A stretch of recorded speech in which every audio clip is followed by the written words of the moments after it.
আসসালামু আলাইকুম ওয়া রাহমাতুল্লাহি ওয়া বারাকাতুহু। আজকে আমি খুবই মজাদার একটা রেসিপি নিয়ে আসলাম, কচুর শাকের রেসিপি। আশা করি কচুর শাকের রেসিপিটা সবাই পছন্দ করেন। আমার কাছে তো অনেক ভালো লাগে। তো কিভাবে কচুর শাকের গলা না ধরায় মজা করে কচুর শাকটা রান্না করা যায় সেটাই আপনাদের সাথে শেয়ার করব। আশা করছি আপনাদের কাছে ভালো লাগবে। চলেন দেখে আসি আজকের কচুর শাক রান্না করা। তো প্রথমেই কচুর শাকটা আমি ছাদ থেকে তুলে আনবো। আমি ঢাকার কচুর শাকটা বেশি একটা পছন্দ করি না, তো আমি এখানে ছাদে কচুর শাক করেছি। আজকে আমি আমার এই ছাদ বাগানের কচুর শাকটাই রান্না করব আর সেই রেসিপিটাই আপনাদের সাথে শেয়ার করব। তো প্রথমে আমি এখান থেকে কচুর শাকগুলো কেটে নেব। আমি এগুলা গ্রাম থেকে ছোট গাছ নিয়ে এসে এখানে লাগিয়েছিলাম। এখন এগুলো মাশাআল্লাহ অনেক বড় হয়ে গেছে, খাওয়ার উপযুক্ত হয়েছে। তো আমি এগুলো কেটে নিয়ে রান্না করব। সবাই আমার সাথেই থাকবেন, পুরো রেসিপিটা দেখার অনুরোধ রইল আপনাদেরকে। তো দেখার আগে একটা লাইক দিয়ে দেখার অনুরোধ রইল।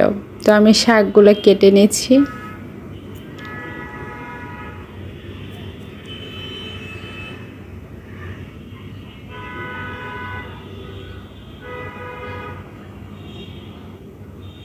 আমার শাকগুলো কেটে নেওয়া হয়ে গেছে। এখন আমি শাক নিয়ে চলে এসেছি কিচেন রুমে। তো আমার এইখানে প্রায় বেশ কিছুটাই শাক হয়েছে। এখন আমি এগুলো কেটে পরিষ্কার করে ধুয়ে নেব আর ভালো করে কেটে নেব। আর অবশ্যই এগুলো সুন্দর করে কেটে নিতে হবে। আর কেটে নিয়ে ধুয়ে আমি এগুলো হালকা একটু ভাপ দিয়ে নেব। তো সবগুলোই আপনাদের সাথে শেয়ার করব। তো আমি শাকগুলো কেটে নিয়েছি পছন্দ মতো করে, এভাবে কেটে নিয়েছি। এখন আমি এগুলো ভালো করে ধুয়ে নেব। ধুয়ে আমি এগুলো সিদ্ধ করে নিচ্ছি। হালকা একটু ভাপ দিয়ে নেব। হালকা একটু ভাপ দিয়ে নিলে গলা আর ধরবে না। সব সময় কচুর শাক আমরা যদি এভাবে একটু হালকা ভাপ দিয়ে নিই গরম পানিতে, তাহলে করে আর গলায় ধরে না। এই টিপসটা ফলো করলে কচুর শাকে গলায় ধরবে না।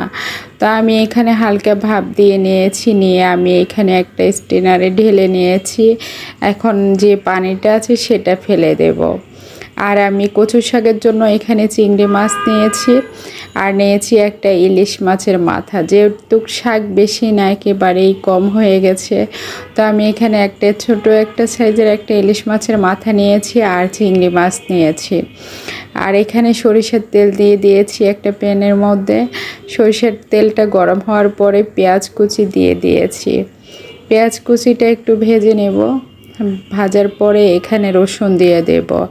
আর আমরা কচু শাকের মধ্যে একটু রসুনটা একটু বেশি করে দেব, তাহলে আর গলায় আর ধরবে না, খেতে অনেক মজা লাগবে। আর আমি কচু শাকের মধ্যে আদা বাটা দেব না, খালি রসুন বাটা দেব। আর দিয়ে দিয়েছি হাফ চামচ হলুদের গুঁড়া, স্বাদ মতো মরিচের গুঁড়া, ধনিয়া গুঁড়া, জিরার গুঁড়ো আর স্বাদ মতো লবণ।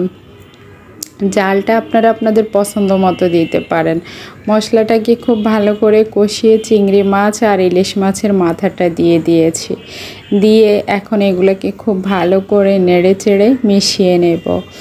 আর 2-3টা কাঁচামরিচ দিয়ে দেব। আর আমি খুবই সাধারণভাবে রান্না করতেছি, কারণ এইভাবে আমার কাছে ভীষণ মজা লাগে। আর এখন আমি আগে থেকে সিদ্ধ করে রাখা কচুর শাকগুলা দিয়ে দিয়েছি।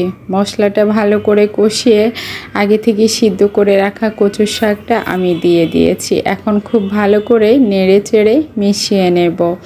অবশ্যই খুব ভালো করে নেড়ে চেড়ে মিশিয়ে নিতে হবে। এইভাবে কচুর শাক যদি সিদ্ধ হালকা ভাপ দিয়ে রান্না করা হয় তাহলে কখনোই গলায় ধরবে না। তো আমি এখন ঢেকে দিয়েছি, ঢেকে দিয়ে রান্না করতেছি। আবার ঢাকনাটা উঠিয়ে নেড়ে চেড়ে দিচ্ছি। দেখতে পাচ্ছেন কচুর শাকগুলো কিন্তু একেবারে ভেঙে গলে গেছে। আর এগুলো ছাদের শাক, খুবই নরম। তো এখন এগুলো ভেঙে একেবারে গলে গেছে। যাই হোক, আমি এইভাবেই খুব ভালো করে নেড়ে চেড়ে বারবার কষিয়ে রান্না করব। এইখানে কোনো পানি দিতে হবে না, আমি এক্সট্রা কোনো পানি দেব না। তো আমার কচু শাকগুলো খুব সুন্দরভাবে রান্না হয়ে গেছে। দেখতে পাচ্ছেন এবার আমি খুব ভালো করে ভেজে নিচ্ছি। এইভাবে যদি কচুর শাক ভাজি করা হয় তাহলে ভীষণ মজা হয়। আপনারা একবার এভাবে ভাজি করে খেতে পারেন। আমার কাছে তো ভীষণ ভালো লেগেছে, আমার ফ্যামিলির সবাই খুব পছন্দ করেছে। আশা করছি আপনারা যদি এভাবে ট্রাই করে দেখেন আপনাদের কাছেও ভালো লাগবে। এখন আমি এগুলা নামিয়ে নেব, চুলাটা অফ করে দেব, দিয়ে আমি এগুলো এখন পরিবেশন করে নেব।